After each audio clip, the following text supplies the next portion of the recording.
Momentum আনতে হবে, মুস্তাফিজুর রহমান আছেন। ব্রেক থ্রু লাগবে, আছেন মুস্তাফিজুর রহমান। পাওয়ার প্লেতে বোলিং করতে হবে, প্রতিপক্ষের রান শুকিয়ে ফেলতে হবে, সবকিছুতেই অধিনায়কের ভরসার পাত্র একজনই, মুস্তাফিজুর রহমান। তিনি আছেন বলেই পথ হারায় না বাংলাদেশ।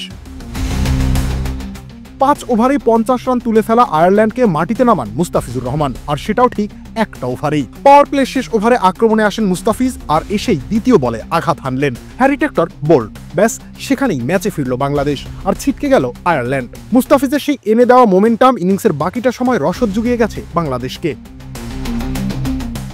ইনিংসের শেষের 14.5 ওভারে বাংলাদেশের বিপক্ষে আয়ারল্যান্ড তুলতে পারে মাত্র 67 রান, হারায় 10টি উইকেট। ভালো শুরুর পরও আয়ারল্যান্ডের ভগ্ন দশার মূলে ছিলেন মুস্তাফিজুর রহমান।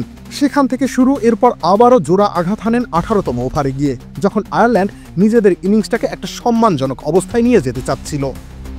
আর এটা ওইটা না, কাপড় ধোয়ার একটাই সলিউশন, চাকা অল ইন ওয়ান। তখন সম্মানহানি ঘটল মুস্তাফিজের সামনে। 11 রান দেন তিনি 3 ওভারে, উইকেট পান 3টা।